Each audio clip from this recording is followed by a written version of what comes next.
Welcome to today's Explainer, where we're going to do something really incredible. We are going to synthesize ancient Stoicism, modern neuroscience, and behavioral psychology to help you build this ultimate, crazy level of discipline. We're pulling from the brilliant minds of Roman Emperor Marcus Aurelius, former Navy SEAL Jocko Willink, neuroscientist Andrew Huberman, and habit experts James Clear and Charles Duhigg. We're bringing all of that together to create a master playbook for your life. Let's get into it.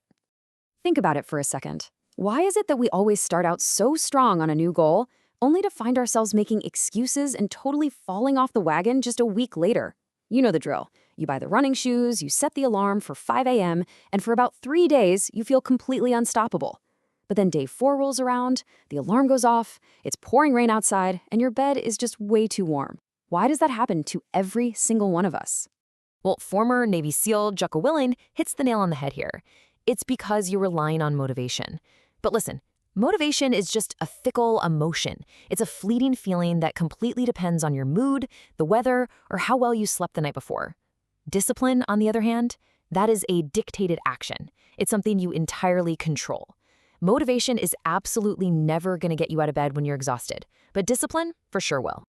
Now, building this kind of ultimate, crazy discipline is all about consistency, and that is exactly what we practice right here. We show up to upload new explainers every single week to keep you on track with your growth. So go ahead and hit that subscribe button, leave a like, and hang on to the channel to make us a core part of your weekly discipline routine. Okay, here is the step-by-step agenda for forging your unbreakable self-control. First, the brain and mindset. Second, the habit engine. Third, bulletproofing the system. And fourth, the daily execution. Starting with Section 1, the brain and mindset, rewiring your tenacity. Let's look at the literal machinery inside your head. For the longest time, we thought of willpower as just this abstract concept, right? Just trying harder. But modern neuroscience shows us willpower has a physical address in your brain. It's the AMCC, or the anterior mid-cingulate cortex. Stanford neuroscientist Andrew Huberman explains that we can actively increase our tenacity by triggering this exact region. It literally fires up when you force yourself to resist something you really want to do, or when you push through something incredibly difficult.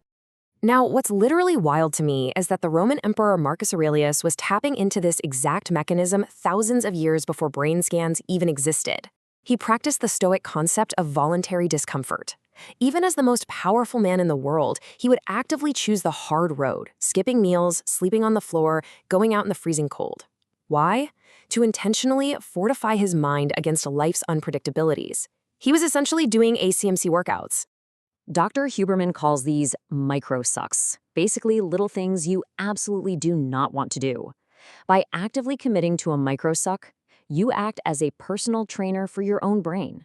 So when you add that extra set to your workout when you're already wiped out, or you deliberately take the stairs instead of the elevator, you are physically building your brain's capacity for tenacity. You are proving to yourself that you dictate your actions. Moving right along to Section 2, the habit engine, systems over motivation. Here is the harsh reality. You just can't rely on raw cognitive effort and brain strain forever. Willpower is limited. If you have to fight yourself every single day, you're eventually going to lose. This brings us to James Clear's core philosophy from Atomic Habits. He says, you do not rise to the level of your goals, you fall to the level of your systems. Bad habits repeat because you have the wrong system for change, not because you lack the desire. To fix that system, we have to break down the mechanics. Charles Duhigg shows us that every automatic behavior is driven by a simple 3-part loop. First, the cue, a trigger like a time of day or a feeling of stress. Second, the routine, the behavior itself. And third, the reward, the payoff that tells your brain, hey, this loop is worth remembering.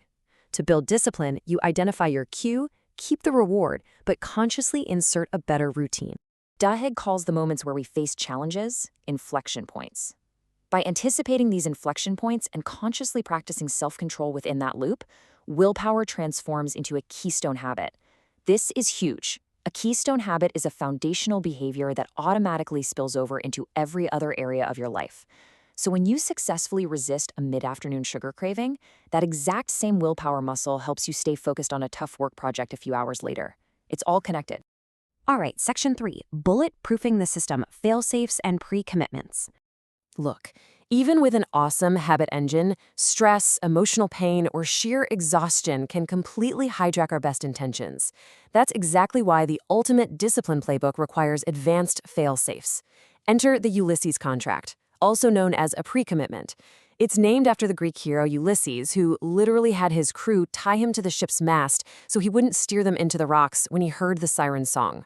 For us, this means intentionally destroying secondary options to force your future self into making the right choice. Research absolutely proves this is far superior to just relying on willpower in the moment.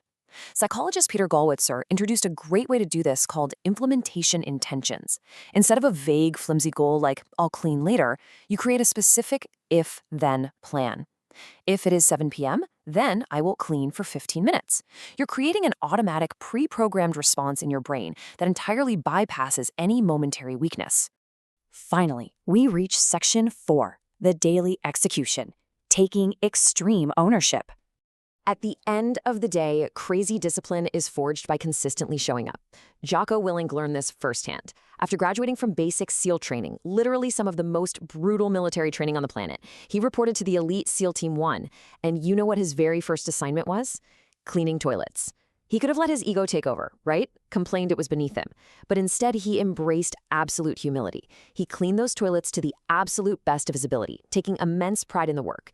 This aligns perfectly with the Stoics. Whether it's Marcus Aurelius demanding that you focus entirely on the present task, doing today's work today, or Jocko insisting you take extreme ownership, daily execution demands total accountability. You don't cast blame, you don't make excuses. If there's an obstacle in your way, you own it and you fix it.